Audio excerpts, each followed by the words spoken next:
औज़ुबिल्लाहिमिनश्शैतानिर्रजीम बिस्मिल्लाहिर्रहमानिर्रहीम। तो आज हम स्टार्ट करने जा रहे हैं जनरल साइंस 101 असाइनमेंट नंबर 2 का सॉल्यूशन। सब दोस्तों से गुजारिश है कि जिसने चैनल को सब्सक्राइब नहीं किया प्लीज़ सब्सक्राइब कर दें और बेल आइकन पर क्लिक कर दें। चलते हैं सॉल्यूशन की तरफ। तो फर्स्ट क्वेश्चन देखें, हमारे पास ये 3 क्वेश्चंस हैं और 4 क्वेश्चंस हैं और 3 नंबर हर क्वेश्चन के मार्क्स हैं। तो फर्स्ट क्वेश्चन ए जो देखें, why chlorine is known as oxidising agent. Chlorine को ऑक्सीडाइजिंग एजेंट क्यों कहते हैं। तो हमारे पास सिंपल सा, मैं ये रीड नहीं करूँगा, आपको समझाऊँगा, आप इसको खुद भी रीड कर सकते हैं और ये फाइल जो है डिस्क्रिप्शन से आप डाउनलोड कर सकते हैं। जी, क्वेश्चन था क्लोरीन को क्यों ऑक्सीडाइजिंग एजेंट कहते हैं। तो आपको ये पता होना चाहिए कि जो एटम इलेक्ट्रॉन देता है उस पे क्या होती है, हमारे पास ऑक्सीडेशन होती है, और जो एटम इलेक्ट्रॉन लेता है उस पे क्या होती है, रिडक्शन होती है। और ऑक्सीडाइजिंग एजेंट और रिड्यूसिंग एजेंट थोड़ा सा उल्ट है कि जो चीज़ यानी कि हमारे पास दूसरी चीज़ को ऑक्सीडाइज करेगा वो ऑक्सीडाइजिंग एजेंट कहलाएगा।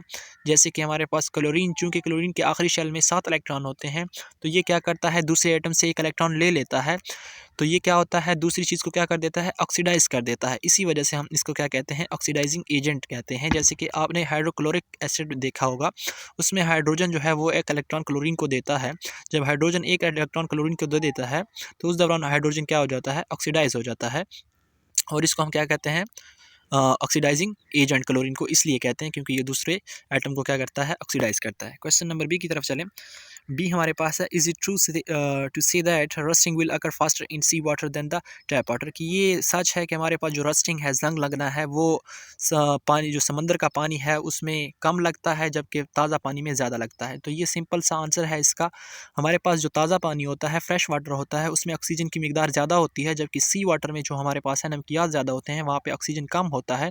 तो इसलिए जहाँ पे ऑक्सीजन ज़्यादा होगी वहाँ पे जंग ज़्यादा लगेगा, तो हमारे पास फ्रेश वाटर में जंग ज़्यादा लगता है। तो ये इसका आंसर है। इसके बाद जुज़ नंबर 3 देखें, under what conditions we consider the best aqueous solution for a conduction of electricity. तो हमारे पास यानी कि इलेक्ट्रिसिटी के लिए गुड कंडक्टर्स कौन से हैं। तो आपको पता है मेटल जो होते हैं वो इलेक्ट्रिसिटी के गुड कंडक्टर्स होते हैं। वो उसकी वजह क्या है कि उनमें फ्री इलेक्ट्रॉन्स, आज़ादाना इलेक्ट्रॉन्स पाए जाते हैं जो एक जगह से दूसरी जगह आसानी से हरकत कर सकते हैं, और ये हमारे पास क्या होते हैं, गुड कंडक्टर्स होते हैं, और ये हमारे पास इसका करेक्ट आंसर है। इसके बाद है सवाल नंबर डी देखें, how ant acids give relief from stomach acidity. तो हमारे पास एंट एसिड एक बेस है कि वो पूछते हैं किस तरह हमें स्टोमिक एसिडिटी में रिलीफ देते हैं या हमें फ़ायदा देते हैं। तो आपको पता है कि इंसान के स्टोमिक में एक एसिड होता है, मुख्तलिफ यानी कि एसिड्स होते हैं, और उनको अगर स्टोमिक पे हमारे पास वो रिलीज़ हो जाए तो स्टोमिक में क्या हो जाता है, अल्सर हो जाता है, इन्फ्लेमेशन हो जाती है, मुख्तलिफ हिस्से इंसान के डैमेज हो सकते हैं। तो इसमें एक एंट एसिड होता है, यानी कि उसको हम बेस कहते हैं। वो उसका काम क्या होता है कि उस एसिड को क्या करता है, कंट्रोल करता है, उसको स्टोमिक पे या मुख्तलिफ हिस्सों पे लगने से बचाता है। इस तरह हमें क्या करता है, ये रिलीफ देता है। अगर वो एसिड यानी कि एंट एसिड ना होता तो ये एसिड क्या होता, आसानी से हमारे जिस्म में यानी कि फैल जाता और हमारे जिस्म के मुख्तलिफ हिस्से को डैमेज कर देता। तो ये एंट एसिड का क्या है, हमारे पास स्टोमिक के एसिडिटी में क्या है, इस तरह रिलीफ हमें देता है। क्वेश्चन नंबर 2 देखें, इसके 2 पार्ट्स हैं और हर पार्ट के 4-4 मार्क्स हैं। फर्स्ट पार्ट देखें, discuss structure of plastid with label diagram, कि प्लास्टिड के बारे में बताएं और डायग्राम बनाएं। मैंने डायग्राम नहीं बनाई लेकिन प्लास्टिड के बारे में बता देता हूं।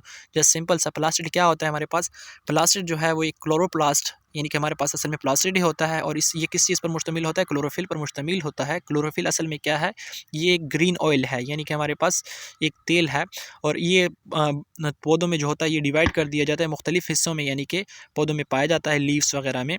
और ये इसके साथ मज़ीद क्या अटैच होता है, हमारे पास डबल लेयर्ड मेम्ब्रेन, यानी कि इसका साथ अटैच होता है, और मेम्ब्रेन के अंदर हमारे पास एक स्पेस होती है, खाली जगह होती है, उसको हम क्या कहते हैं, मैट्रिक्स कहते हैं। और ये जो मैट्रिक्स होता है ये किस चीज़ का बना होता है, ये बना होता है हमारे पास carbohydrates, protein, enzyme, nucleic acid and ribosomes का बना होता है।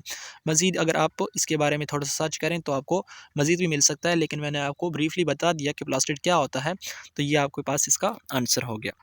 और चलते हैं क्वेश्चन नंबर, इसका जुज़ नंबर बी देखें, तो वो है how they are helpful in photosynthesis process in plants, के पौधों में ये किस तरह फोटोसिंथेसिस में मददगार है। जो हमने अभी प्लास्टिड पढ़ा है, यानी कि प्लास्टिड असल में क्लोरोप्लास्ट होता है जिसमें क्लोरोफिल होता है। तो आपको पता है कि फोटोसिंथेसिस के दौरान हमारे पास कार्बन डाइऑक्साइड और वाटर बनता है। ये वाटर और कार्बन डाइऑक्साइड क्या करते हैं, हमारे पास जो कार्बन डाइऑक्साइड है वो क्या करता है, इंटर होता है स्टोमेटा में, and acts through the carbon and oxygen in the formation of glucose, यानी कि पौधों में एंटर हो जाता है और ग्लूकोज बनाने में, यानी कि कार्बन और ऑक्सीजन से वो क्या करते थे, ग्लूकोज की फॉर्मेशन को बनाता है। इसी तरह जो पानी प्रोड्यूस होता है फोटोसिंथेसिस के दौरान, वो क्या करता है, वो पानी पौधों के जड़ में चला जाता है, तनों में चला जाता है और क्या करता है, हाइड्रोजन और ऑक्सीजन प्रोड्यूस करता है, पैदा करता है, जो कि इंसानों के लिए बहुत ही ज़रूरी है। इसी तरह सनलाइट जो हमारे पास होती है वो क्लोरोफिल के ज़रिए, यानी कि क्लोरोफिल उसको ट्रैप कर देता है, अपने अंदर एब्जॉर्ब कर लेता है, जो कि क्या है, फोटोसिंथेसिस के लिए एनर्जी है। फोटोसिंथेसिस शुरू करने के लिए हमें एनर्जी दरकार होती है, वो कहाँ से होती है, हमारे पास क्लोरोफिल ही उसको असल में ट्रैप करता है। आपने पढ़ा होगा कि पौधों के लिए जो खुराक है वो सूरज की रोशनी है, तो इसलिए हमारे पास ये बहुत ही ज़रूरी है। प्लास्टिड की इंपॉर्टेंस ये हो गई। थैंक यू फॉर वॉचिंग, और प्लीज़ चैनल को सब्सक्राइब कर दें और बेल आइकन पर क्लिक कर दें। थैंक यू, अल्लाह हाफिज़।